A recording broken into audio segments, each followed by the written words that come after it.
Welcome to Cleaning Business TV. We are so excited that you've joined us today for another exciting episode of Cleaning Business TV. I'm David Luke, Vice President of Operations for Two Maids and a Mop. And with me, as always, is Ron Holt, CEO and founder of Two Maids and a Mop. Now, we're going to talk about something, as always, very exciting. For me, it's one of the really cool things about our industry because everyone, for the most part, violates the thing we're going to be talking about here That's today. right. Can your cleaning company actually clean too much? No, there's no way. Well, let me explain what that means. And David and I are going to kind of go back and forth on some different ways that you can actually clean too much. But if we had to boil all, we're going to come back to this word in a minute, but if we had to boil all this down to one word, it's focus. I'm actually going to talk about something really cool that David's thinking, what's this guy referring to? But as toward the end of this discussion, I'll talk about a real life example or illustration of how focus actually not only created business opportunity, but destroyed an industry within about 5 or 6 years. So David's wondering to him, what is that? I have no clue what he's talking about. Yeah, I can't wait because you guys are probably just as on your seat. They are. They're on the edge of their seat. I can sense it. So before we get to that, let's just kind of get back to our industry because I can tell you, I've been in your shoes. You're probably thinking, hey guys, I know you want us to focus on whatever type of cleaning, but I need a dollar bill because dollar bills are used for Stuff. So how in the world could you ever clean too much? If someone's willing to pay you, how can you say no to that? Well, that's a great question. I had trouble with that in the early days. The bigger thing to think about is always think long term. Never think about today and don't even think about tomorrow. You always are having to think down the road because at some point your business, your side job, your small cleaning business is actually going to become a real cleaning company. And when that day comes, you need to already have a culture in place, and you can't create that culture when it's too late. It has to start on day one. Part of how you create that culture is what you do every single day. Right. In our case, what do we focus on every day? Residential house cleaning. All we do. Did not always do that in the early days, and David's going to talk about all those different things we used to do in the early days. So, David, just start talking about some of those things. Well, commercial cleaning. I mean, that commercial cleaning, simply put, is any business that's open. I mean, anytime, hours of the day, any church, any dentist office, really anything that is a business that needs cleaning. And so ultimately, you think, okay, I'm going to do it just because it's $1. But if you're a residential house cleaning company and you do commercial cleaning just on the side and then it becomes a part of your business, as Ron said, your focus is all over the place. So tell us more about commercial cleaning. Well, this is when I'm going to be the comic relief because I can tell you some really funny stories about real experiences. I lived in the early days with all these different types of outside cleaning jobs that we're going to talk about. So with the commercial cleaning, what could be funny about that, right? Well, it's funny when you're just doing whatever it takes to run a business. So in most cases, commercial cleaning occurs either at night, in the evening, or on the weekend, or in some cases very early in the morning, not during the day, which is when our residential cleaning occurs. So we were cleaning homes throughout the day, but at night in some cases, and again on the weekend, also cleaning all sorts of different types of offices. David mentioned churches and some other things. We cleaned all those things. So what's funny about that? Well, the main thing that's funny is I didn't really know what I was doing. I just knew that this particular office was going to pay me if I cleaned their office. So I said, yes, I will do that. So I just assumed that meant cleaning some bathrooms and vacuuming some carpets and maybe emptying some garbage cans. What I didn't really think about was how to actually pull that off. So walked into the very first office building that I was responsible for cleaning the first night. It was me and, believe it or not, my brother. Hey, Cameron. My brother was in town visiting to go to the beach. It was in Pensacola, Florida, remember, which is right on the Gulf Coast. So you thought, let's go work. I said, hey, buddy, I got a great idea for you. I'll buy your seafood later this afternoon if you'll come out and help me clean this particular office, which I've never cleaned before. This will be the first time. So we walked into it blind. He was 18 years old, so he would do whatever I said, especially for free food. So we walked in, and it was this maze of cubicles, and it looked like a just never-ending maze. And I thought to myself, there's no way we're going to eat that seafood today because we're going to be here all day. And we were there all day. My brother never actually saw the Gulf Coast of Florida that particular day because we were just cleaning all day, and it had nothing to do with what I thought I was going to be doing. It was all sorts of different things, and it turned out to be a complete disaster. And all of a sudden, I'm in a contract with this particular office, and I'm thinking to myself, this was just one day. How am I going to do this every single day? So it pulled me away from way too many things. It pulled me away from the business. It pulled me away from my personal life, which your personal life is just as important to you as your business life. You need is. a personal life? You definitely need a personal life. No matter how important that next dollar is, your personal life is very important. So, again, there's commercial cleaning companies out there. We are friends with a lot of those guys, and if you focus and specialize in commercial cleaning, you can be really, really good at it. Right. But if you sort of hit this, and hit this, it's very difficult to be good at all those things, or even just one of those things. So in our case, residential cleaning is all we do. We do not clean office spaces. What else do we not do? We don't do vacation rentals. Vacation rentals is another one. We're on the coast. We're all throughout the coast of Florida, on the Gulf Coast, and even in the mountains in Tennessee. That's right. Even in the mountains in Tennessee, that's a very appealing, alluring thing that we can do. But generally, those vacation rentals are, guess what? They're going to be on the weekends. They're going to be on a Saturday or Sunday. And again, in order to have our focus, in order to be a residential house cleaning company, our hours are Monday through Friday, 8 to 5. Now, Ron's already alluded to this. You do need some personal time. You need to focus your business so that you can necessarily actually maybe have a life outside of your cleaning business. So that vacation rental, you have to be available at all times to clean that rental, or to, this person left early on a Thursday night. You've got to come in and clean before the next people come in Friday. You name it. You've got to be completely flexible. And if that's just part of it, if that's just another thing, believe me, you're going to wear yourself ragged doing that as well. I'm the comic relief, right? So I can talk to you a bit of something that's pretty funny now that we can look back on it. At the time, it wasn't funny at all. But you mentioned personal life, business life. Well, I tried to combine those two things with one of our early on vacation rental homes. Well, again, we were located on the Gulf Coast of Florida. And if you called us and said, hey, clean my house this weekend and I'll pay you, I said, okay.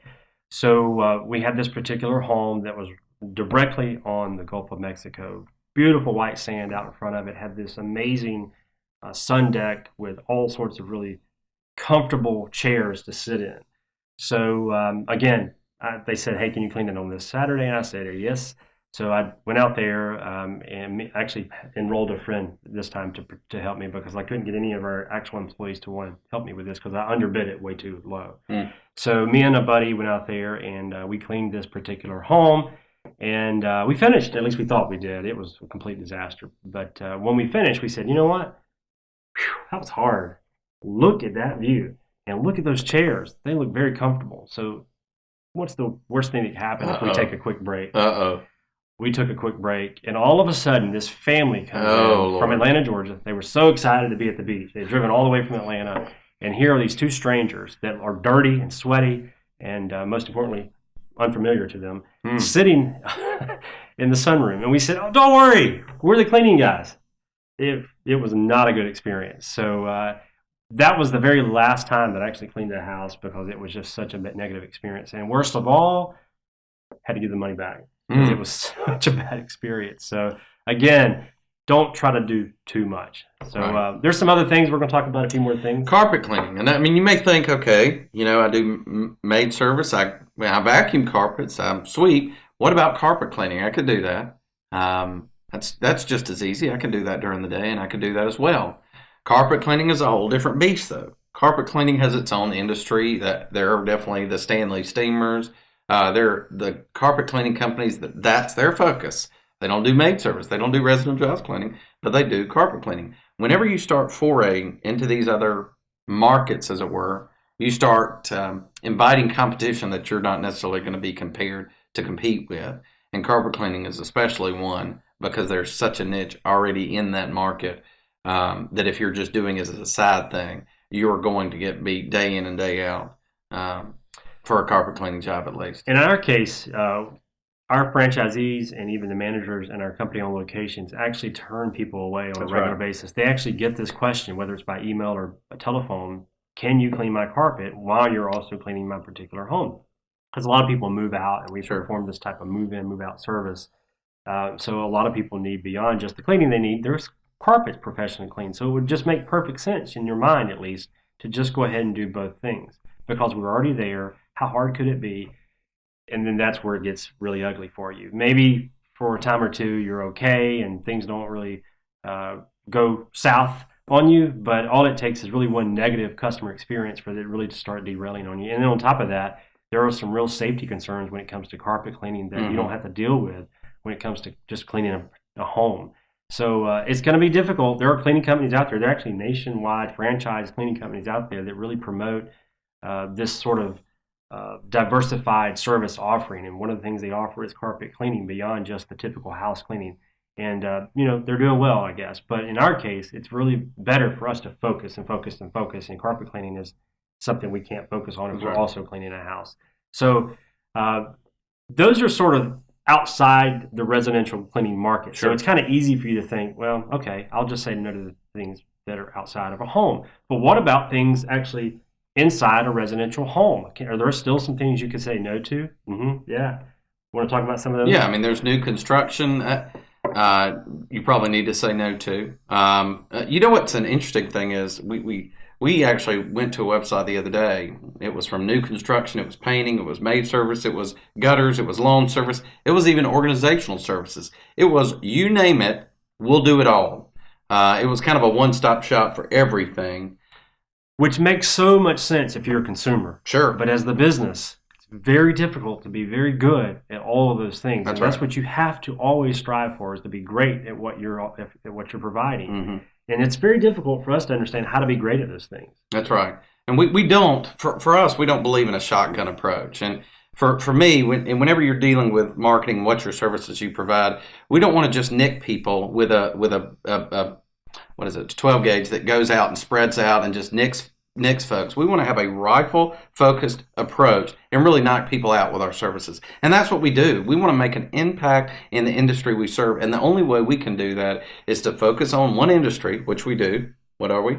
Residential house cleaning. Bingo. We focus on one industry, and we do that better than everybody else in our industry because it's a focus. It's laser focused on that. And we don't lose time on carpet cleaning issues, on new construction issues, on you name it. There are so many different issues that we don't have to deal with because we focus in on what we do well, and we do it better than everybody else. And that's what's going to make your business a success, really, is taking that industry and focusing in on what you do well. Now, if you remember from 12, 13 minutes ago when we first got started, I talked about an illustration that I'm going to discuss Here it is. Of an industry that was totally disrupted because the market leader within an industry tried to do too much.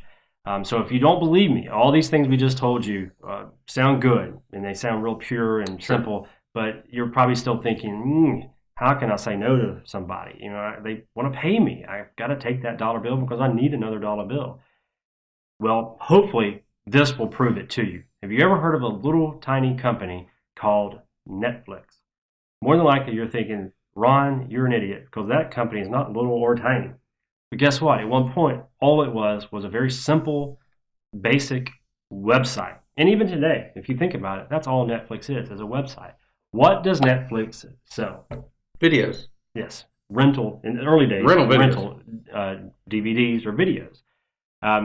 Who at one point was its biggest competitor, David? Blockbuster, of course. That's the biggest name in videos. Mm-hmm. Not today. It's completely gone. It's bankrupt. Now, 10 years ago, today, but I should back up. Today, it's easy to say, well, of course, Netflix is Netflix and Blockbuster is gone. 10 years ago, you would have said there's no way Blockbuster is going to go out of business. It'd be almost as crazy to say Walmart's went out of business. Blockbuster was huge, but Blockbuster did all sorts of different things. And all of a sudden, here comes Netflix. And Netflix says, you know what? I'm not doing all those different things. I'm going to rent DVDs using a website. And that's it. I'm not going to have a retail space. I'm not going to sell popcorn. I'm not going to do all these crazy things that other companies are doing.